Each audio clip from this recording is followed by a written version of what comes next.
is a journalist, lecturer, and editor-in-chief of the Canadian Patriot Review. He is also a senior fellow of the American University of Moscow, a BRI Expert of Tactical Talk, and a co-founder of the Rising Tide Foundation. He has also authored a 4-volume set known as The Untold History of Canada, and a 3-volume set known as The Clash of the Two Americas. Matthew, welcome back. Hey, Daniel, good to be back. And by the way, if my internet gets choppy at any time, I do apologize. There's been just some unreliable connection going on my end, so I'm sorry if that happens. No worries. Okay, since we last spoke, we finished our conversation about FDR. I was wondering if we could keep on that time period. It was after his death that he was replaced by Harry Truman, his VP, Henry Wallace. America was really at the crossroads of that time period. Why do you think there was such a change? And what would have a Henry Wallace presidency look like? Yeah, great first question. And I thought that one fellow who did a great job answering this back in 2012 was Oliver Stone, who did a multi-part series called The Untold History of the United States, which I sort of inspired me to compose or to select the title that I did for The Untold History of Canada, looking at the world that should have been. And he really zeroed in correctly on the figure specifically of Henry Wallace, first agricultural secretary and then vice president from 1940 to 45, and as you said, replaced by a very low quality and low level moral individual named Harry Truman, Harry S. Truman. No actual S didn't stand for much except S. Actually, didn't. That was his middle name, was just S. It's weird. Right. Now, Henry Wallace is a man who really internalized the vision of Franklin Roosevelt that were enunciated both in the Atlantic Charter, but also in the Four Freedoms and Good Neighbor policy of the early 40s, where Roosevelt called for a post-imperial world founded upon sovereign nation states cooperating on large-scale infrastructure projects in order to actualize the four freedoms that Roosevelt, called for: the freedom of conscience, freedom of religion, freedom from want, freedom from fear of secret police, freedom, missing one, freedom of speech. Did I say that? I don't think I said that. Okay, for everybody. Yeah, so freedom of, basically four freedoms. And people could Google that, listen to Franklin Roosevelt's Four Freedoms speech. Henry Wallace really internalized that as well, as being an understanding that the development of the liberties won during the American Revolution, which recognized for the first time a society founded upon the inalienable rights of the individual citizens, who were considered for the first time, like I said, sovereign entities. No longer did you have a concept of a hereditary caste system with one sovereign giving authority to the law, as had been the case for almost all of human history before that moment. But the idea was that every individual was sovereign, but that came under certain conditions. So certain responsibilities had to be met for those freedoms and the sovereignty to be given meaning. Of course, the question of the free media, the freedom of speech, all of these freedoms had to be there, but with every true freedom comes an equal amount of responsibility, which is how I think that's a good standard that my friend Joaquin recently iterated, Joaquin Flores. I like that, to differentiate the difference between simply license versus freedom. Like, true freedoms always come with responsibility. Simple, random acts of hedonism is not really freedom as such, if there's no responsibility that comes with, most of what people today define as being freedom to do whatever I want to do, freedom to have no responsibilities. So anyway, that idea, and people could listen to Henry Wallace's speech on the Four Freedoms. That was going to wipe the world clean of systems of empire. And with an internationalized New Deal, there were discussions that were made over many years, even before World War II was begun and before the United States had entered. There was already, the stage was being set by Franklin Roosevelt, Harry Dexter White, who was a key ally with Wallace and FDR, first managing director of the IMF, died under very suspicious circumstances in 1948.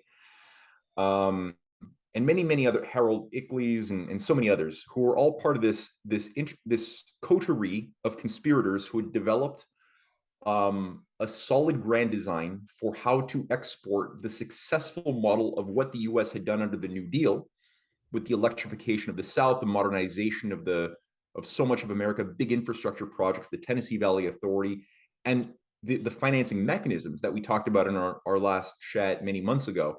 The Reconstruction Finance Corporation was going to be a key conduit that would provide large-scale, long-term loans at low to no interest for countries, both, obviously this worked in the United States, but this was going to be retooled for Africa, for Asia, for India, for Russia, for South America. And there were concrete projects put online for green the Sahara Desert, which Franklin Roosevelt talked about. Henry Wallace was also doing the same thing, discussing how to provide complete electrification for India, with Indian engineers and delegates representing Jawaharlal Nehru and others, showcasing their designs and blueprints for how this would work, studying the success in the United States. So you had teams of engineers studying. Kwame Nkrumah, who was a leader of the Pan-African movement, was studying during Roosevelt's administration in the United States how this was done, because they wanted to bring this back to be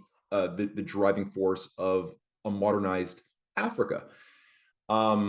So, the American delegations who were aligned with this view were fighting hard. And unfortunately, there was this fifth column thing, this deep state operation that had also been incubating for many generations inside of the United States, always undermining this more positive orientation. And this goes back to 1776. This is not a new thing with Roosevelt.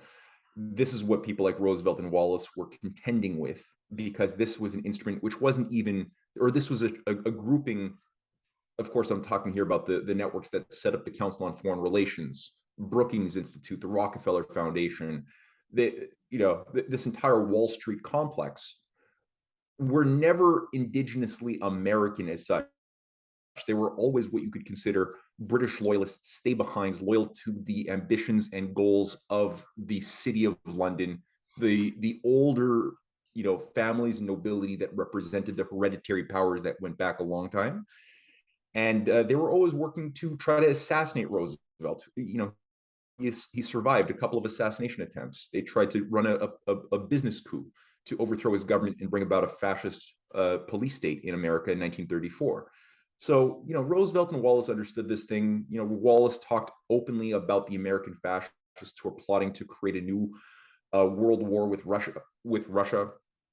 He did this when he got fired, because he was demoted to Commerce Secretary in 1945 under Truman. And then when he started speaking openly against the American fascists of Wall Street who were plotting to create this post-nation state order, he was completely flushed, and he became a third-party candidate in the 1948 elections against Truman, where he represented the Progressive Party and represented, I think, one of the last most potent potentials for reviving a true American constitutional foreign policy, until JFK.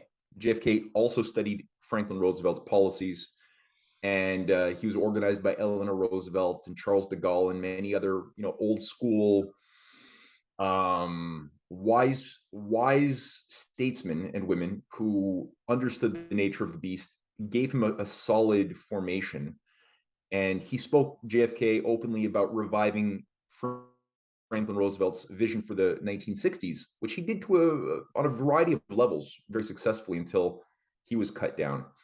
So yeah, there was definitely a great potential. Like I said, the world would have gone a very different place. And I think the key thing that I'll end with is on that question is what would have made it work in Roosevelt's mind, Wallace's mind, was that it would be premised around a U.S.-China-Russia alliance that we're going to force England on a leash to become a well-behaved nation state for the first time in a very long time. So they were going to retrain Britain on how to behave properly and play nice with your neighbors instead of acting the way they had been acting for a long time. And that's at the heart of the United Nations Charter. Of course, keep in mind, Roosevelt died 2 weeks before he was supposed to attend the first summit of the United Nations. The charter itself is still a solid charter. That's why the leadership of China and Russia today always cite, in opposition to the rules-based international order, the opposing philosophy located, as they always say, whether it's Glaziev, Lavrov, Putin, Xi Jinping, they're always talking about the UN Charter being the only viable basis for an international law.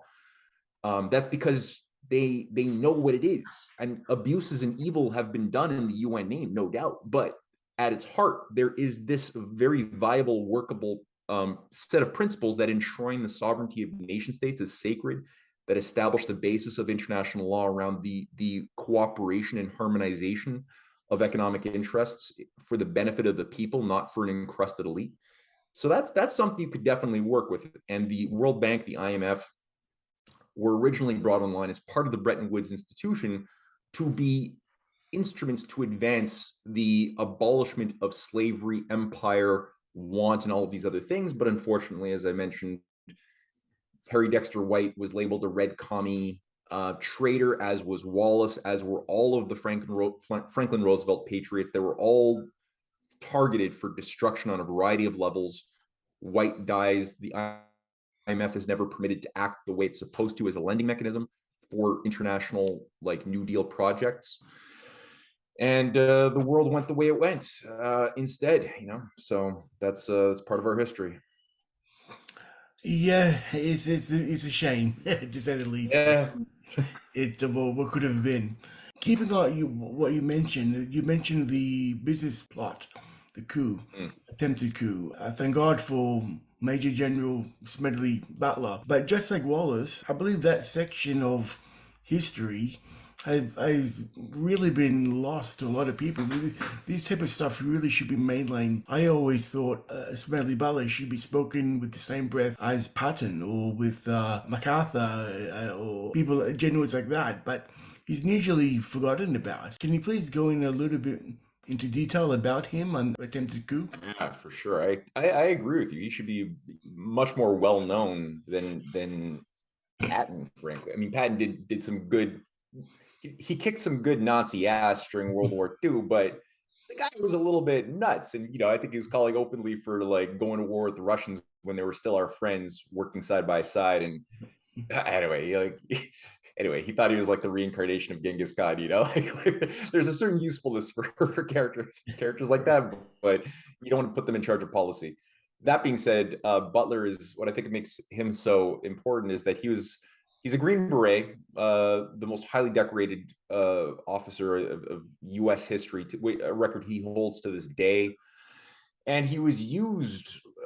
He basically was a good soldier. He carried out his orders always without asking any questions. But he had a conscience, and his conscience weighed heavily on him, especially considering he found himself in charge of operations that were not in the interest of the United States, but were more in the interests, as he even wrote in his War's Racket book and his many speeches, more in the interest of, United Fruit, the Rockefeller machine, Standard Oil. And basically, he talked about how when Wall Street wanted a nationalist, pesky government that was not behaving according to the economic policies that they desired, they wanted these people killed or overthrown. And Smedley Butler found himself, utilizing the U.S. military, going back all the way to the Philippines war, or the war between the United States and the Philippines. Well, Spain technically, but anyway, Philippines was really, anyway, it was like a Vietnam situation, right? A complete unjust war. He found himself just being a servant of these business interests and killing, I mean, so many innocent victims and people and national potential. So he finally said enough with this. And he found himself as an admired leader of the veterans of World War I. He was seen as being a trusted, honest man. His speeches were very strong against Wall Street, against the higher business class that were increasingly taking control of the structures of government. And so, the forces of the J.P. Morgan, DuPont, Rockefeller trust, this nest that had been incubating and growing and growing and growing for generations inside of the heart of the United States. They were getting a little bit, they were troubled by the fact that their agenda for a new world order was being challenged. And this is an agenda that had really gone back, I mean, one could say to the murder of McKinley, but I think one of the key moments that saw this thing take real hold for a one world government, a restoration of a new Anglo-American British Empire, was under the League of Nations. Things like the Council on Foreign Relations, which was the American branch of the British-controlled Chatham House, the Royal Institute for International Affairs, was set up. Originally, it was constituted in 1919, but it was officially set up in 1921. Under and managed by generations of Rhodes Scholars and Fabian Society ideologues who had been staffed and brought in to manage this thing as part of what would later come to be known as the Five Eyes, this international intelligence agreement with GCHQ and NSC. In Canada, you got your own branch too, but this would be part of what Cecil Rhodes had laid out before he died in his wills, as being the recapturing of the United States and the restoration of a world order premised around Anglo-Saxon British hegemony, with, of course, a U.S. brought back into the British fold as part and parcel of this old pre-1776 complex. So it took time to do this and to undermine the United States from within. These agencies were key to making this happen. I'm again referring to the DuPont, Rockefeller, Carnegie operation, this whole thing.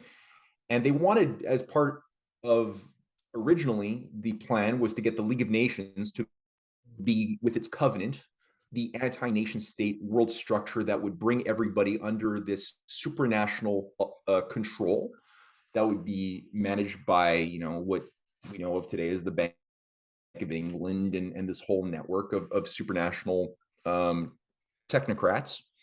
Most of them being, or all of them, I would say, that I've seen, were all eugenicists, devoutly eugenicists. They all believed religiously in the science of the purification of the human species according to certain standards of master-slave controls, and that certain, unwanted beings who had bad genetic makeup would have to be either euthanized, sterilized, eliminated in other ways, the way we saw openly, aggressively supported by the Nazi regime. But this is like across the board as a common, almost religion of the elite. Oh yeah, the eugenic. A lot of people don't realize that was originated in Britain, and it was carried out in America by the progressive movement, of all places, of all things, and then it was adopted by Hitler. It wasn't created by Hitler, but Hitler gave it a bad name by exposing how evil it was and had to go out underground. Unfortunately, I think it's making a comeback these days in a different guise, but that's a whole different other story. Yeah, we could touch on that. Yeah, but you're right. And so Butler was a guy who was selected at a moment when they needed this self-professed elite saw their plans threatened, as I mentioned, because Franklin Roosevelt, coming through after 3.5, 4 years of the Great Depression, again an orchestrated takedown of the financial system that was done in 1929. The idea was to sell people the idea that the only solution to the Great Depression and the scarcity that had befallen everybody by intent and design was for the people to willfully accept fascism as the thing that makes the trains run on time and that's going to put bread on your table so you could feed your kids and give you a job.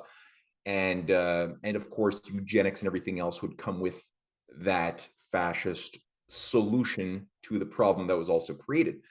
So both parties were infected with this. The Democratic Party, the Republican Party, both had agencies of fascist eugenics influence within them.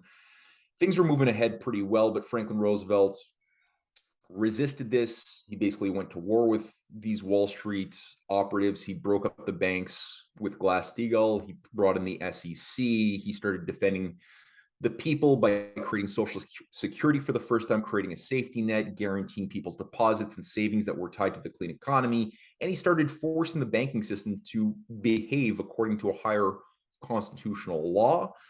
That was if you look at the Reconstruction Finance Corporation, if you look at all of the other subsidiary organizations that provided government-backed loans for large-scale projects as well as small projects, it was a complete revolution in banking that we hadn't really seen since the days of Abraham Lincoln, which again were cut off before they could really blossom under the greenbacks.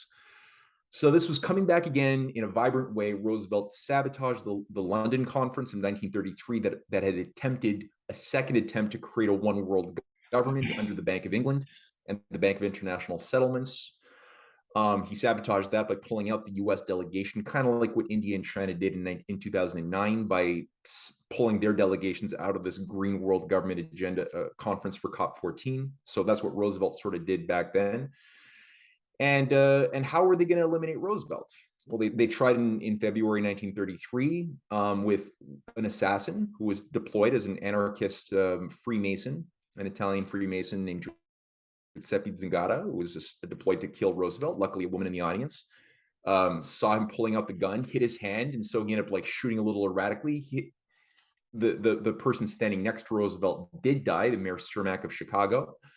A few other people got hit. Roosevelt just avoided that. But again, thank God for that lady in the audience, whoever she was. But they killed Zingara within a month. No real investigation. The whole thing was put to bed and people were told to forget about it. Roosevelt understood who the enemy was that was out, and it wasn't some lone gunman. Never is. But they no, never. I don't know of a single case where it is. Now, they couldn't do that again, having just failed miserably the first time around. So the second shot was, well, how do we take the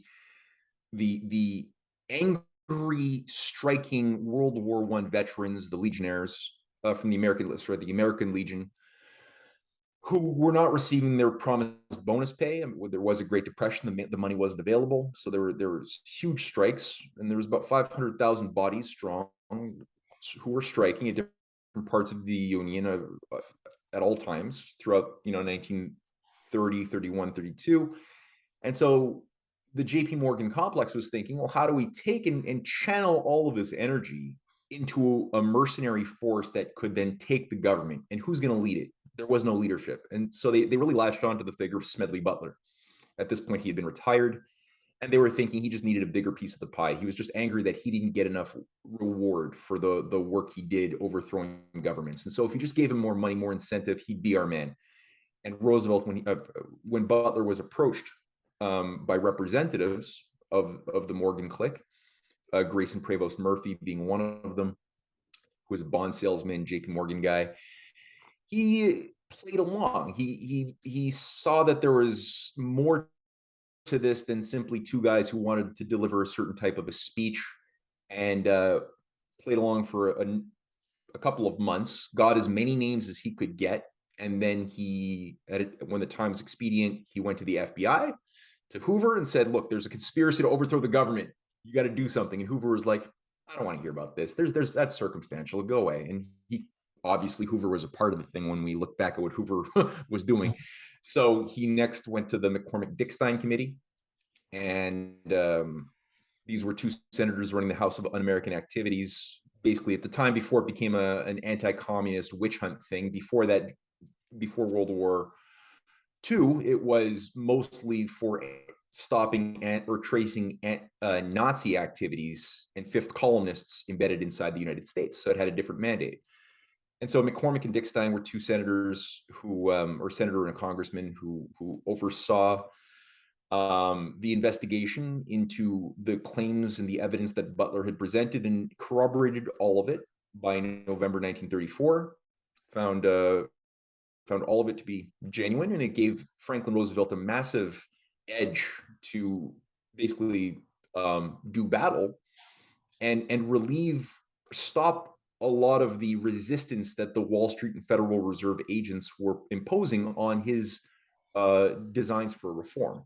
And I think he made sort of a Butler was very angry because he wanted a complete purge of this Wall Street fifth column.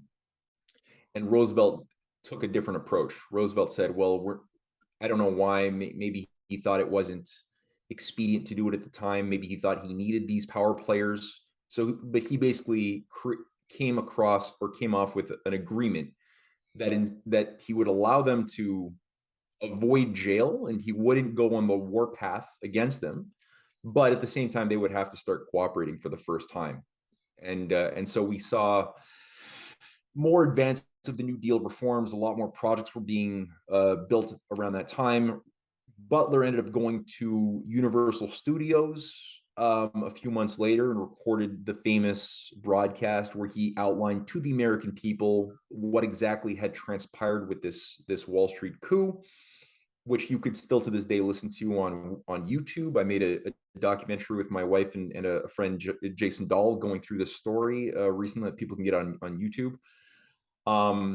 And Roosevelt did battle, but definitely what Butler did is he changed the course of history. And he says in this testimony that they wanted him to lead 500,000 striking American legionnaires, who, again, keep in mind, the American Legion was set up as a fascist organization. The president of the American Legion in the 1920s was calling for a Mussolini-style fascist corporatist government in America. He's on record. It's not like today we have this idea of just these old timers, dancing and remembering the old days. No, this is a very different beast. A lot of good people were within it. They weren't, not every member was a fascist, obviously, but that's what was running the thing top down. And Butler basically exposed how they wanted to install him as a puppet government, a puppet dictator, for the bidding of this business class. And so again, that changed the course of history. I always thought that maybe if the kind of let the plotters go as a secret little deal. Also, it was probably embarrassing going, I nearly had a fascist coup in my own country, closer than people think, while I'm fighting against Nazism and fascism overseas. Well, that would come later, but yeah, it was a lot. As a head of state, to admit that you have an independent operational intelligence, military, paramilitary agency outside of your authority, you can't just go in and say that. That's often why leaders are frequently blamed for actions that their deep state or shadow government does in the name of the nation. Trump had to, on many occasions, Donald Trump is a great example of somebody who had to take ownership for actions that I know for a fact he did not deploy, whether the killing of Soleimani or a variety of other things. He couldn't just go and say, oh, I got this. I'm running a government that has this wholly independent military industrial complex intelligence apparatus that doesn't obey me. That is not something you can say. JFK had similar things that he had to own too, despite the fact that he did not advocate the creation of the Vietnam War policy or the Bay of Pigs or anything of the sort.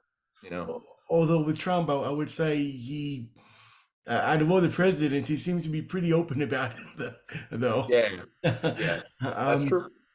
Although, just one last thing about the coup. Is it true that Prescott Bush, the grandfather of George W. and Bush Sr., was he part of the plotters? Not directly, but he was part of the network, the nest, directly. Like, so of those who we've proven were part of the coup, he wasn't like direct one. There's a degree of separation of him per se, but when we look at the all of these figures, whether it's Thomas Lamont or there's a whole, I go through in my article in our documentary.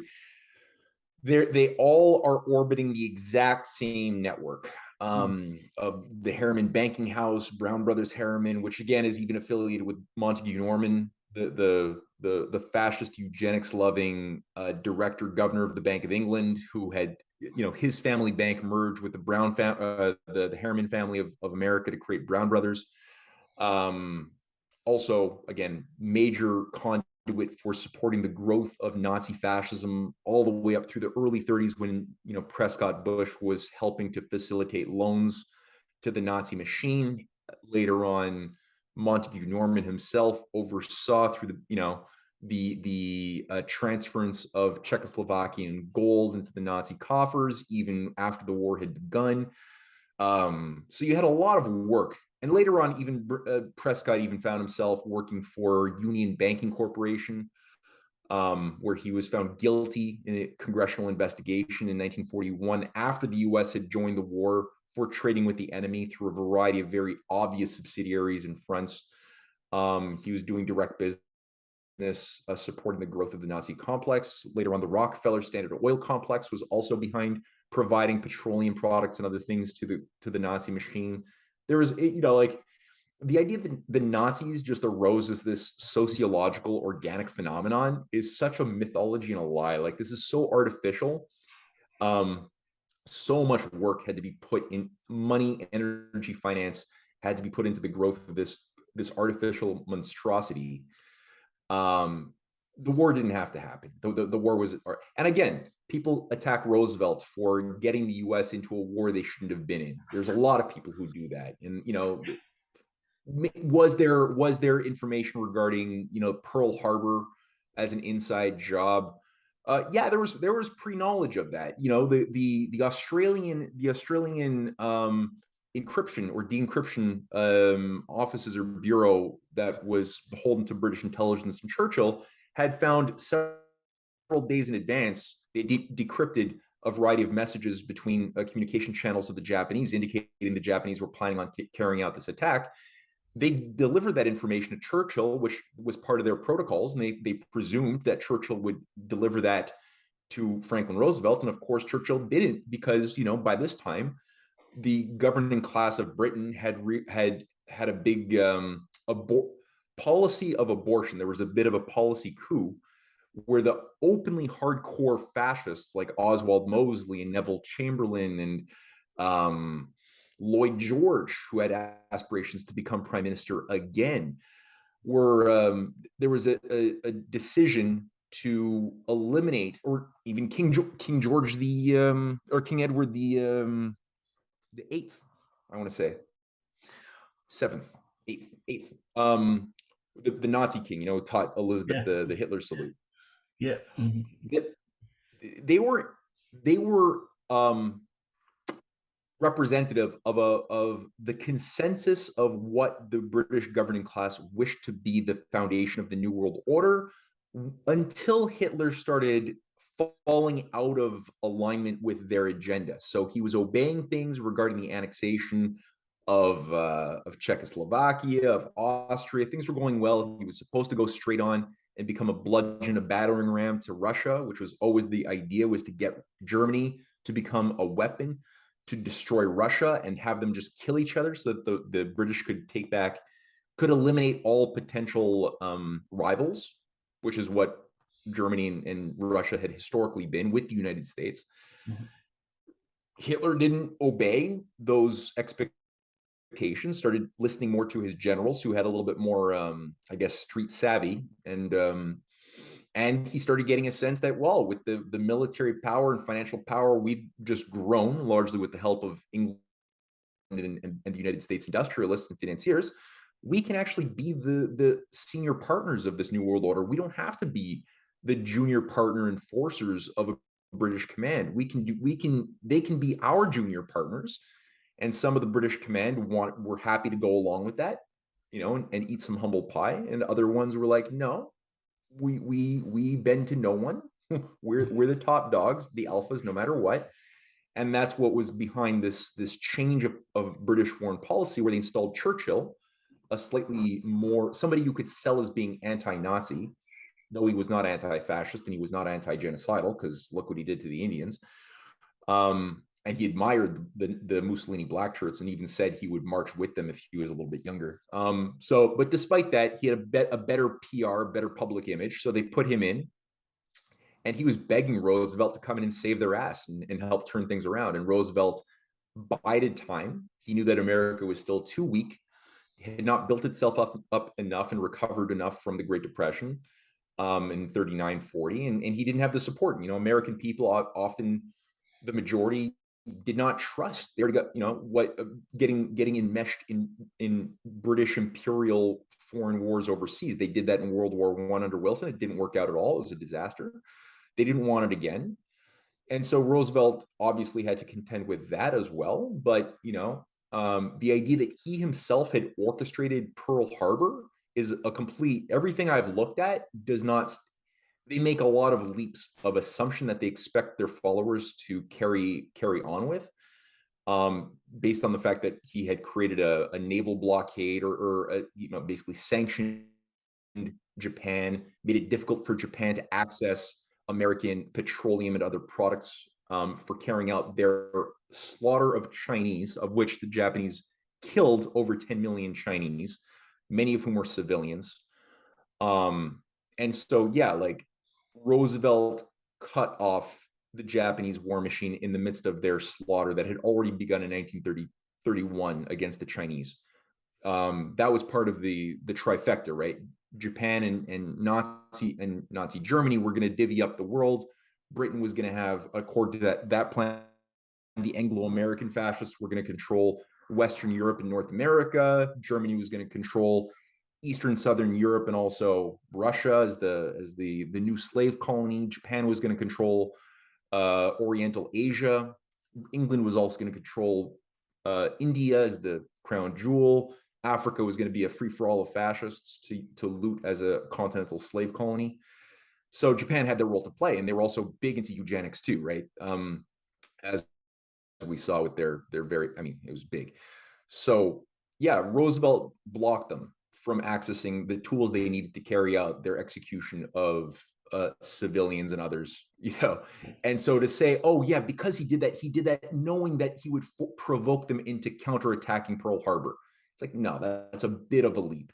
The fact that Roosevelt did, or that there was pre-knowledge through the Australian de-encryption agency, that was sent to Churchill, that Churchill sat on and didn't let the Americans know about it.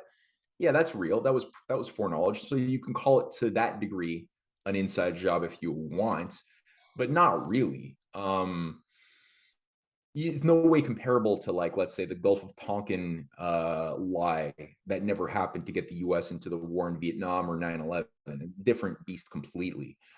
But the fact that Roosevelt was able to enter did upset the New World Order agenda in a serious way. It did throw over. It did get the world to finally realize what eugenics actually was, which was never supposed to be made public.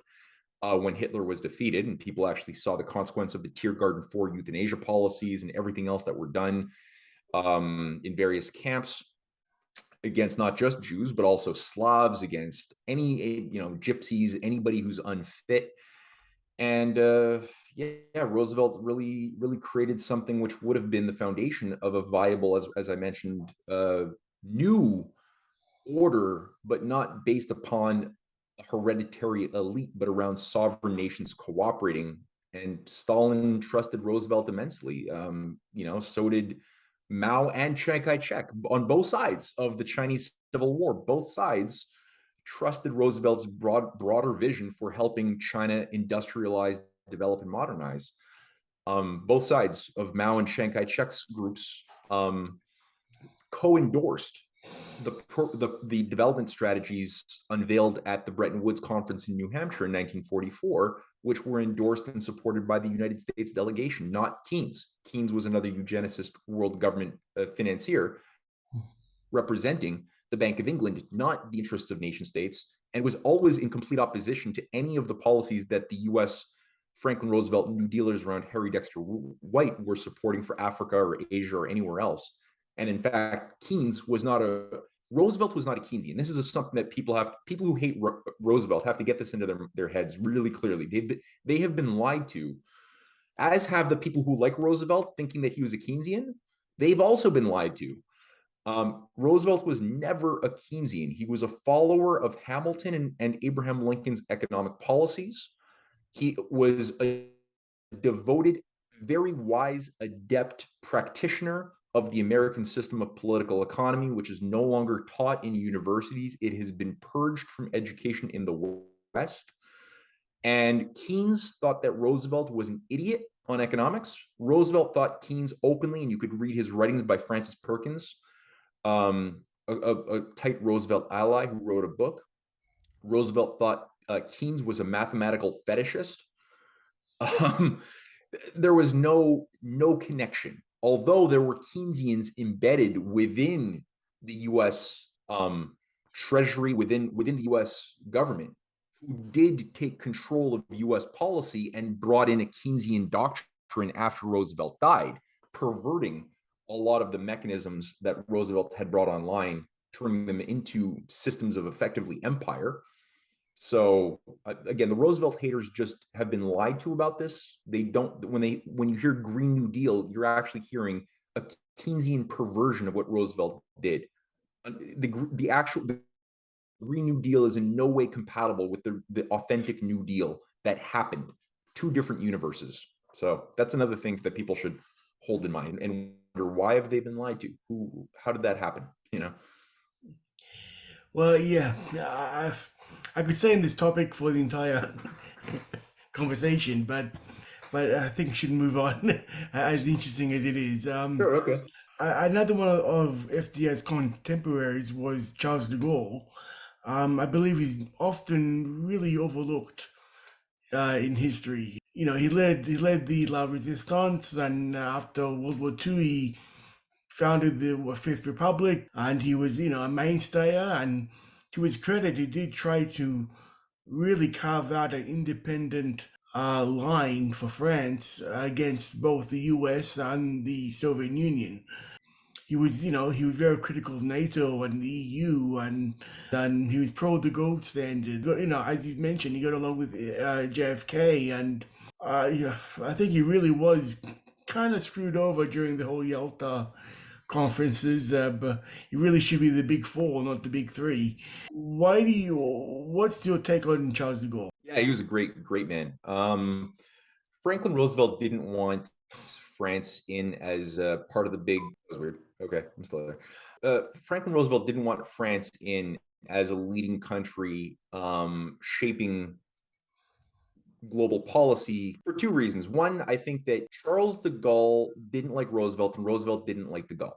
That's one thing to keep in mind. The reason why, I think, was there were, for any Shakespeare fans out there who've watched or watched the play or read the play Othello, there's a character named Iago who's always whispering, "Trusted, honest Iago. Everyone trusts Iago." But Iago is representing Venetian intelligence. They're actually, the play is centered in Venice, Hmm. and he's like whispering uh, little gossipy slanders in everybody's ear after he's profiled their weaknesses and prejudices, and is just building and building these fictitious scenarios that don't really exist, but that he gets everyone inflamed, prejudices, jealousies, all sorts of things, to the point that he basically induces all of these otherwise good people to destroy each other. That there's a lesson Shakespeare wants the audience to walk away with. That should be a very clear lesson, especially when you read that play in tandem with The Merchant of Venice that he wrote in conjunction with that. Now, there were Iagos around de Gaulle and Iagos around Franklin Roosevelt, who I think were painting fallacious images of the other. And de Gaulle certainly gave off a certain arrogant demeanor. He did see himself as France, the embodiment of France. Roosevelt was a different characteristic, a different personality. He didn't really quite mesh with that sort of, bombastic, over the top, sort of loud character. He was a little bit more sort of like, he had a bit of a goofy spirit, a little bit more humble in that sense, but he made he was wise to the game. Both of them were able to sort of operate in very sophisticated environments but anyway, they didn't get each other while they were alive. The other thing was, Roosevelt more broadly saw that the French were way too easy. They way too easily adapted to Nazism under the Pétain regime. And he saw, like France is a deep-seated serious deep state problem, that one couldn't simply just trust that institution, which at that time the OSS had a whole file, a dossier called the Synarchy, on the international Synarchy, which was effectively by that time the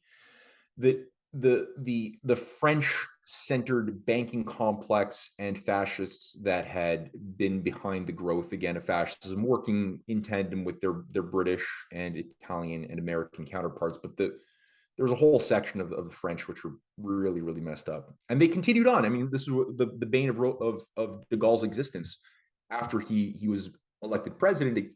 Well, first he did hit the job like a good, Cincinnatus, the famous Roman general. He did his job, and once the war was won, he left his position to allow other people to lead it, and they led France right back into the grave. And so he realized, okay, to come back out of retirement, and he took the position again of the presidency, and did a good job, damn good at leading the Fifth Republic.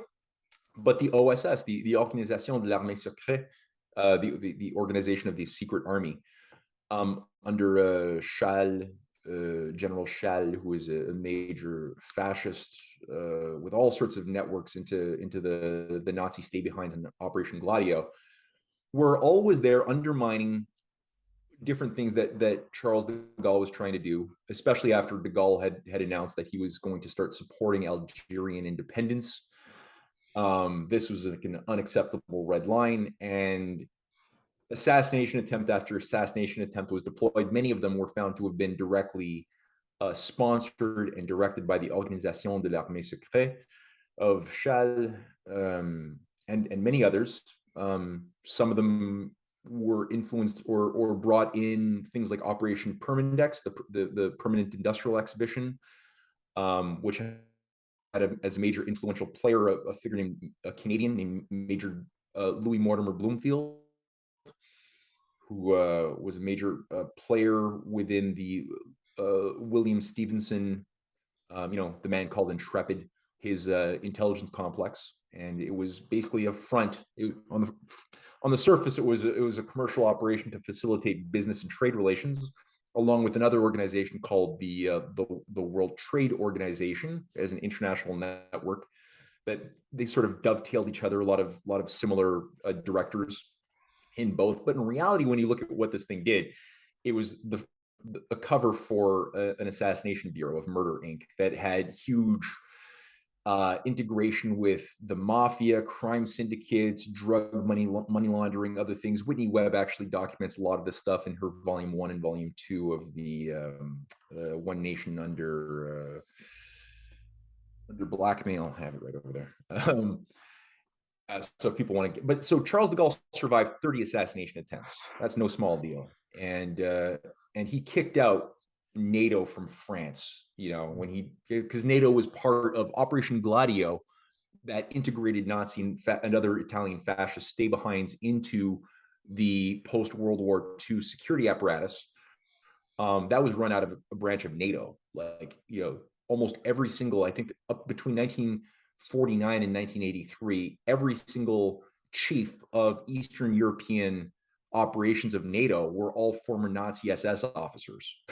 That wasn't just an anomaly. That was consistently. That was like 9 of them back to back. And Charles de Gaulle kicked NATO out of France. That was their headquarters originally, and they had to go to Brussels. He made sure that Britain was going to be kept out of the European Common Market that he wanted to set up with Adenauer of Germany, who we had a common agreement with, that Adenauer, Germany was a lot weaker because of what they were subjected to after World War II under Allen Dulles and the CIA. But despite that, Adenauer didn't want to sacrifice Germany any more than they'd been sacrificed. He trusted de Gaulle a lot more than he trusted, the Churchill networks. And yeah, they had worked to try to create a viable economic system tied to silver, gold, other things. JFK was sort of moving in that orientation to interfacing with de Gaulle. on numerous levels. So yeah, I mean, finally, there was a bit of a color revolution. I think more research has to be done. I've been able to infer through secondary, tertiary evidence that the overthrow of de Gaulle through the big, the summer of protest, summer of 68, 69 in France was coordinated by intelligence agencies. This was not an organic people's movement against tyranny. This was done kind of like a proto-color revolution, like we've seen them later on, and today in Iran or in various other countries. We saw it in the Arab Spring. We saw it in Georgia, Ukraine. The weaponization of confused plebeians, especially young people with a lot of energy, not a lot of mental powers or knowledge, who are turned into instruments to overthrow governments that are not cooperating with a globalized order of unipolarists. That's what happened to de Gaulle, and he died a year later. But despite that, yeah, his legacy is still, I think, very powerful. And anything viable within France today that could break free of this current death cult, managing, this Well, transatlantic world order, is going to be in the genuine, authentic de Gaulle spirit being revived. I've always said that Marie Le Pen party, ironically, started as the descendants of Vichy, but she owns the mainstream support and success into transforming the party into a goalist type of party. If you look at their policy positions, a lot of it's goalist. So it's anti-establishment, it's anti-globalist, it's anti-everything else. Yeah, de Gaulle can still be felt even today. Sure. I mean, I'm as far as like Marine Le Pen and her party, I think are serving an important role currently at this phase in history. They need to sharpen up their understanding of political economy a lot more. But overall, for the anti-war front and a lot of other things, it is what de Gaulle would do and say if he were alive. On a principled level, I'm much more of a fan of Jacques Cheminade and Solidarité Progrès as like a more self-aware embodiment of the de Gaulle spirit. But there's a variety of incarnations that de Gaulle's experience and life and courage have inspired in future generations. So that just needs to get tightened up across the board and turned into some active citizens movement as well, on top of a real policy that looks east, as de Gaulle looked east towards cooperation with Russia, with China, with other countries based on real win-win cooperation. Also with Quebec. De Gaulle had a whole plan to utilize le monde francophonie, the world of francophone communities, to break free of the shackles of the empire. And Quebec, where I live, played an important role at that time in that agenda too. So Actually, that was my next question. He's speaking about de Gaulle and his support for the Free Quebec movement. What's your understanding of the Canadian history, and also why didn't it end up joining the American Revolution? Why is it so captured by the deep state, especially today with Trudeau? Can you speak of that and verging to Canadian territory now? Sure. I mean, you're opening up such a can of worms, and I would say for anybody who wants to really dig into this question, they could pick up my Untold History of Canada book series, 4 volumes from 1774 with the Quebec Act all the way through to the present. Actually, well, it's sort of more bookends around 1973, I guess. Quebec is a very interesting phenomenon within North America. It's obviously a zone of French speakers mostly, but I mean, it's a hybrid, little American, little European, nice little hybrid of both. Interesting. You go to Montreal, you'll get a taste of different cultures that you wouldn't otherwise have easy access to anywhere else. Maybe Louisiana, but Louisiana's, again, it's the Acadians, right? The Quebecers who were expelled about a century before the American Revolution by the British. And they tried to wipe them out and destroy them, but they couldn't completely do that. So you got this phenomenon of Louisiana French speakers, Cajuns, Acadian. That's where the word Cajun cooking, it comes from Acadia, which was northern Quebec. Yeah, I didn't know that. So yeah, it's strange, fun little phenomena that just float around, right? And so what's good about the Quebecois is that there's this American impulse to disdain monarchy and hereditary customs and power by and large.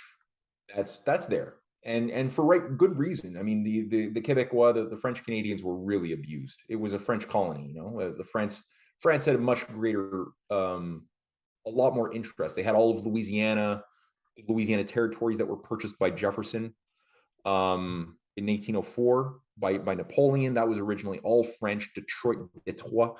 All of this was French.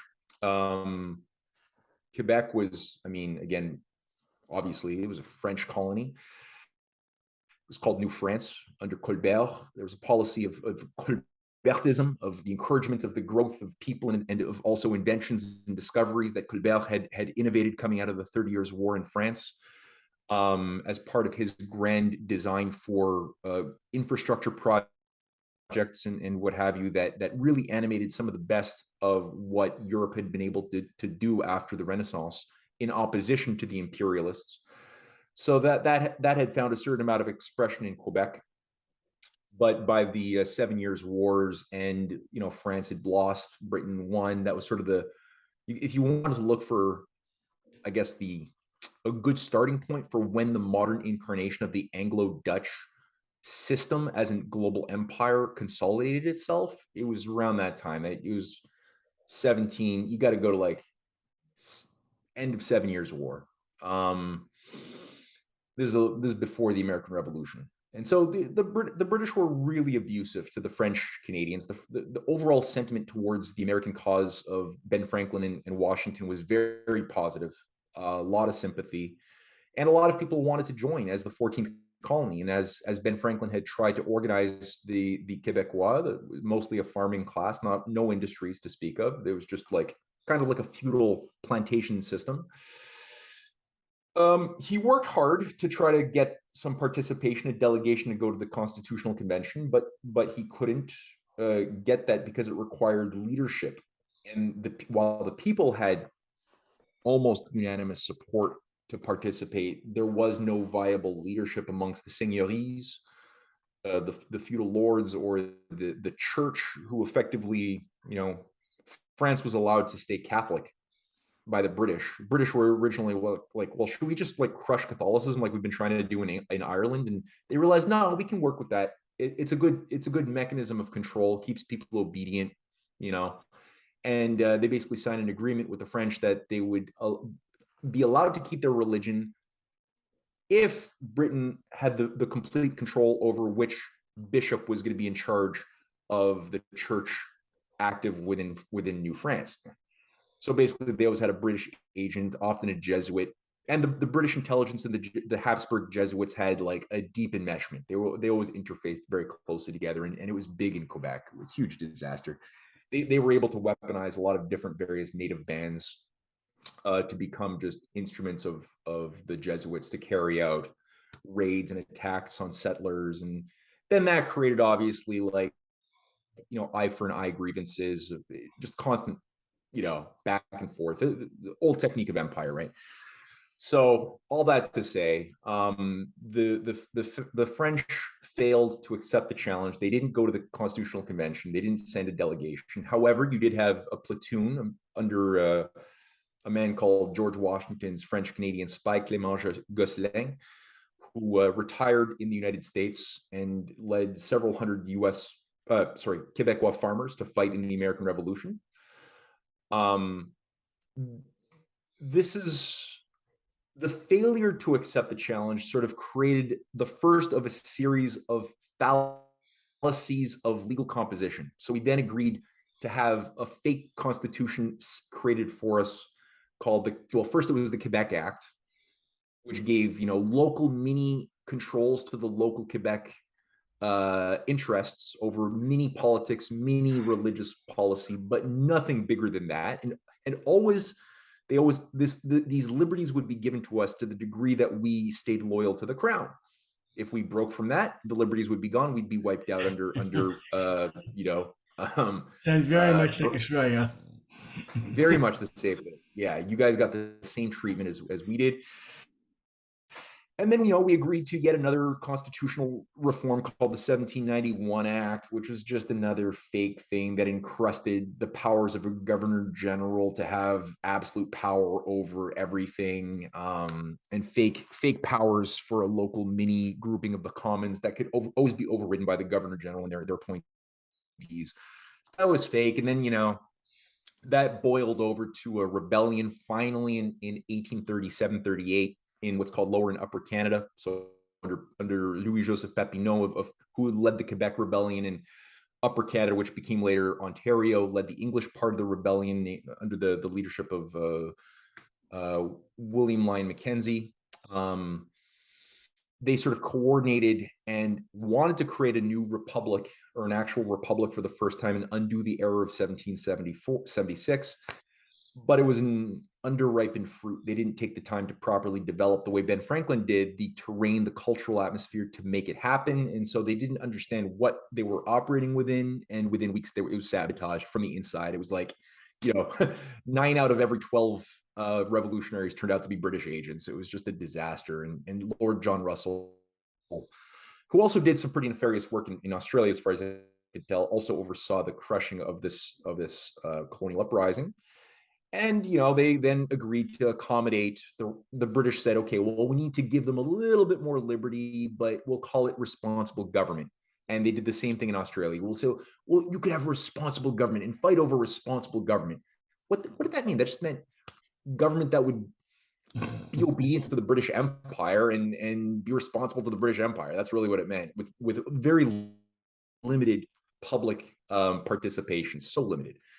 So that was like the 1840 Act of Union that established a new type of structure for legislatures, but again, same type of problem. And then we got another,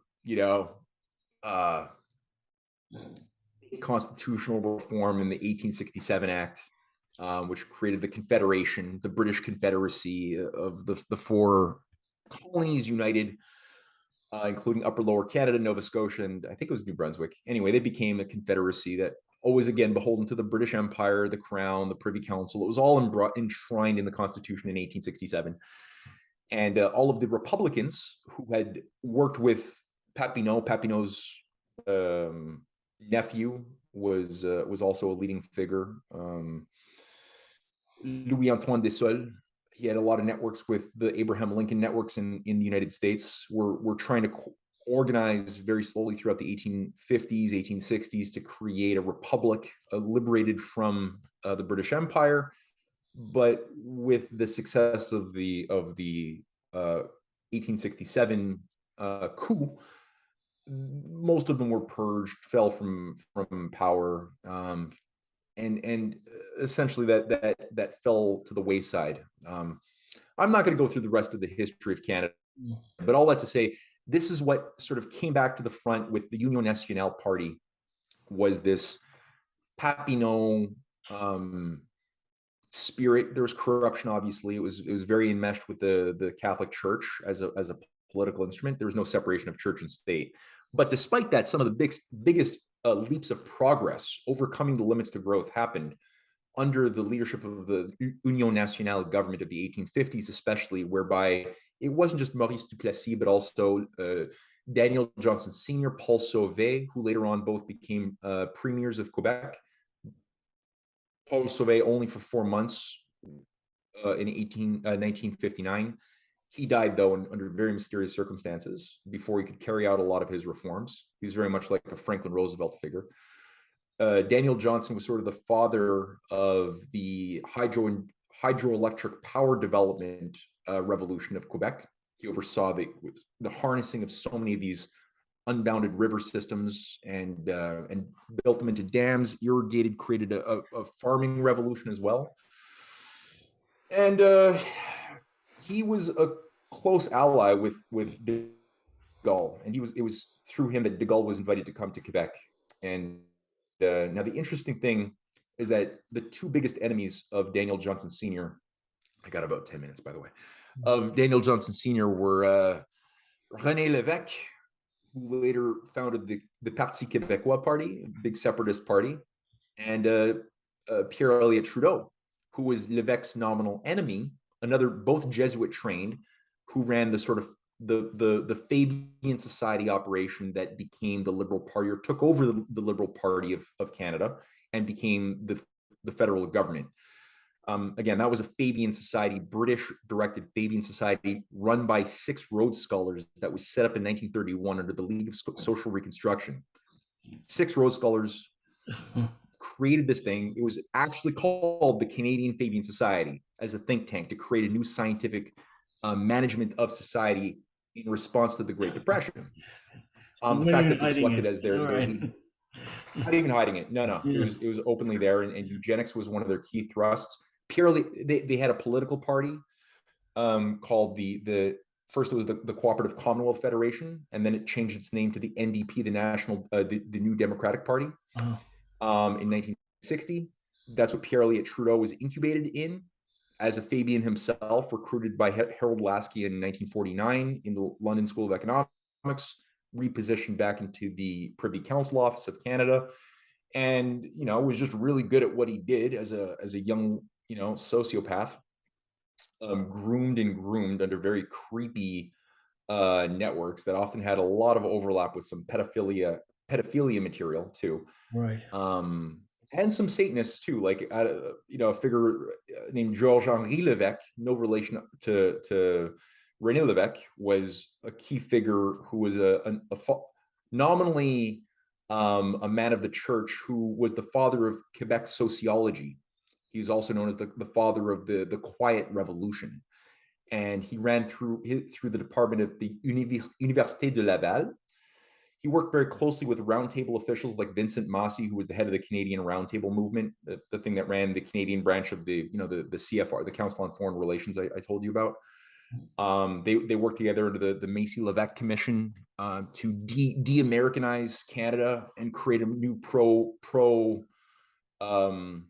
basically new synthetic nationalism to give Canadians a false sense of what it means to be Canadian. It was a whole operation, and that's something that a lot of Canadians they can't even emotionally go there because it's just too personal. So it's a tough thing. But anyway, I'm saying it. And so Pierre Elliott Trudeau was working at Université de Laval under a Georges-Henri Lévesque project. He was tested and tested again, and he was just the right man for the job, selected by Maurice Strong and another figure at Montebello. Mont Blanc.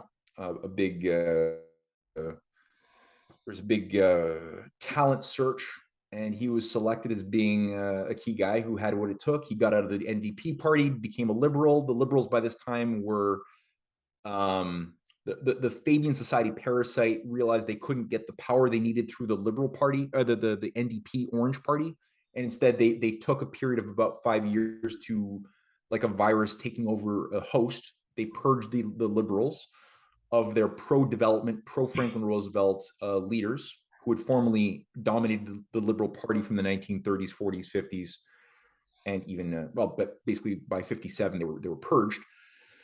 And by 1963, when the Liberal Party took back control of government, it was then a Fabian Society operation completely. There was nothing really genuine, authentic within it at that point, and Pierre Trudeau became the guy. And now Pierre Trudeau, and like I said, and René Lévesque were nominally enemies, but were always working together. They wrote for the same magazines. They were creating these gang counter gang operations.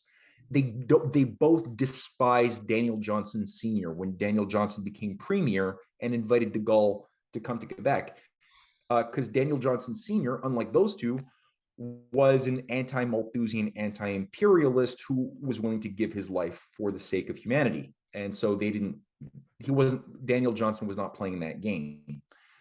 So when Daniel Johnson comes out saying égalité ou indépendance, he basically is saying, okay, I'm willing to stay with Canada. That was his policy in 1968, was I'm willing to stay with Canada federally if we can get a pro-development policy that gives us the liberty to develop on our own pathway. All of our resources, our potential, we need the right to develop, to use the autonomy that is afforded us within the Constitution, because Canada's Constitution does afford the provinces a lot of autonomy over their resources and other things. If we're allowed that, we'll stay with Canada. If we cannot be given that freedom, then we'll declare independence. That was his condition. René Lévesque, on the other hand, and all of the different other separatist movements that were blossoming, many of whom were being blossomed by Anglo-Canadian intelligence operations, many of whom took on a bit of a terrorist veneer, like the FLQ, were done in order to create a kind of like the Black Lives Matter movement today, or the Weather Underground back in the 60s in America. Basically create an atmosphere of fear, hysteria, and basically push people back into the arms of the federal government that would bring security, which they did through tanks on the streets and martial law after Daniel Johnson died in a very mysterious death in 1968 in September, right after Bobby Kennedy was killed. Martin Luther King had been killed a few months earlier. And Daniel Johnson, on the day that he was inaugurating the Manicouagan 5 Dam, the biggest dam that had ever been developed in Quebec, he was inaugurating it that day. He had spent years of his life working to build it. He didn't wake up in that morning at the base of the dam at a hotel. No autopsy ever done. One of his key allies, Pierre Laporte, became Deputy Prime Minister of Canada under the Liberal Party, was a Catholic, tried to, I think, resist this Malthusian takeover, and he was paid back by being kidnapped under the FLQ nominally, but as we discovered later, and as I've written about, it was just an Anglo, RCMP run operation from the top. And Pierre Elliott Trudeau, by all evidence I've seen, knew about this from the top. They killed him, a cult type sacrifice with his cross necklace. He was found dead in a car. Very similar in MO to Aldo Moro a few years later in Italy under the Red Brigades, if anybody wants to look into that. Yeah, so I mean, it was just, that was sort of the last, I think, crushing of that Ben Franklin, Papineau spirit in Quebec. And today I see residues of it, but it's very confused, very weak. Mm-hmm. Well, having said all that, you can understand where Justin Trudeau, why he's behaving the way he does, and why he resonates with communist China, and why he's been taking such an authoritarian approach to running Canada, all in the name of being a liberal, which on the surface sounds strange, but when you know the backstory of the party and how it's been taken over, it makes perfect sense. Yeah, I would just say one thing, just so people don't get confused, or because there's a lack of nuance in a lot of people's minds watching this about history in China and Canada. The one thing I would just say as nuance to be wary of is, well, first of all, Justin Trudeau and his handlers despise China completely.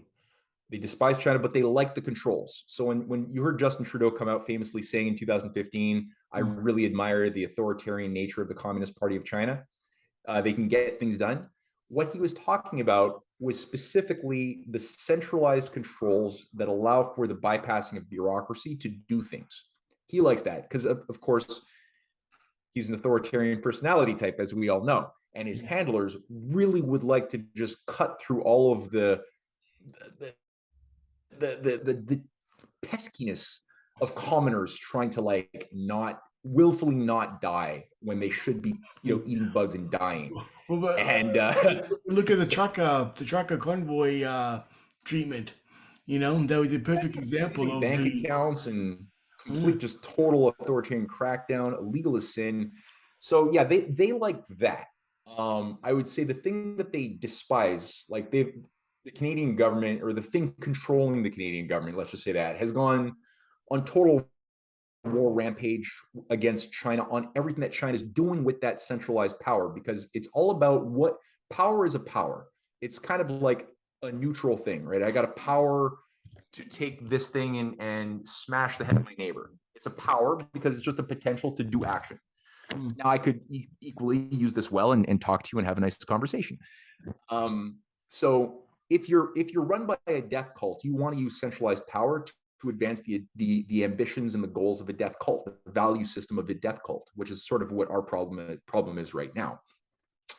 If you look at why is it that Canada has sanctioned China, has forced Chinese companies to divest, kick them out of Canada, has blocked Chinese investors who wanted to buy up, defunct Canadian construction companies to build infrastructure. The reason why they did that is because they don't like what China is doing with their power, which is to use it in such a manner as we see with the $4 trillion worth of Belt and Road Initiative projects to build, high-speed rail, water systems, healthcare systems, education systems, like all of the stuff that they're using with it is generally tied to overcoming limits to growth. So they're doing things that we used to do in terms of emitting large-scale credit through national banks for, 15, 20, 30-year projects that are really bearing quite a bit of good fruit. And you could see it by the fact that they're middle, what do you call it? Not middle income. They're medium income class. Yeah, huh? the middle class. Middle class. That's the word. Yeah. Yeah, middle. I do translations strangely in my head, even though I'm English. But their middle class went from 3% of the population in 2001 to becoming 53% of their population today. Right? Just look at the rate of change of that. The average life expectancy, the powers of productivity of labor, all of these things have increased. The creation of abundance, the destruction of scarcity by the activation of new discoveries and inventions in the productive processes. All of these things are antithetical to the death cult that wants to, just to say, like, it, just so that people don't fall into, because there's this new trap right now it's a full spectrum assault on psyops right now, on the psychology of Westerners that are really been profiled and targeted and are being given, again, full spectrum narrative reframing to try to weaponize us to not see, on the one hand, the Anglo-Venetian control mechanism actually behind all of our problems: transhumanism, world government, depopulation, election interference, pandemic abuses, other things. That's all being deflected away by a new reframing of information to make China seem like the super villain bad guy cause of all of our problems, and not see anything that is actually being done by the leadership of China, which is doing battle right now with the oligarchy that wants to basically kill us as well as China and Russia at the same time. So I just want to make that clear. So when Kissinger, George Soros, or Justin Trudeau say good things, nice things about China, they literally just mean social credit, central government, the ability to just do things that are do things. That's what they like. They don't like any of the things that are being done, though, on the level of economic development.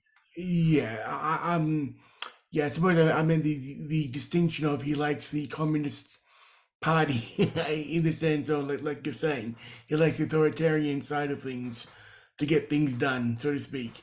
But but like you said, I just look at China. They're not going along with the Green Deal. They're investing in power stations and they're building up infrastructure. Natural gas, oil, they're using it all, bring it all, and they got rid of their one child they're not policy. using mRNA. And they got rid of their 2-child policy, and they were going to get rid of the 3-child policy soon to lift it up. And also, they haven't let mRNA gene therapies into their country. You can't get an mRNA gene therapy. Only old school conventional types Well, but are permitted. in the West, we're going the exact opposite. We're talking about denationalization. They're talking about, even the idea of things like that for the planet. We're going the opposite way. It's amazing. It's amazing. Exactly. But I know you have to go. Thank you so much for coming back on. We actually kind of want to get to Cold War and Russia and all that stuff. Maybe another. Let's do another one. Yeah, let's do a follow-up. Sure.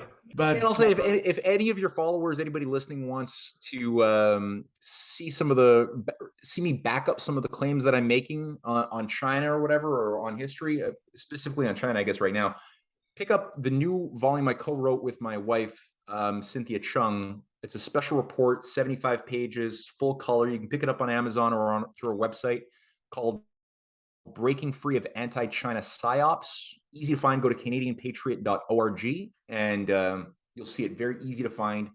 Pick it up, read it, see what you think. Send me an email. Okay. Thank you very much for coming on. Okay. Bye. Bye-bye. Bye-bye.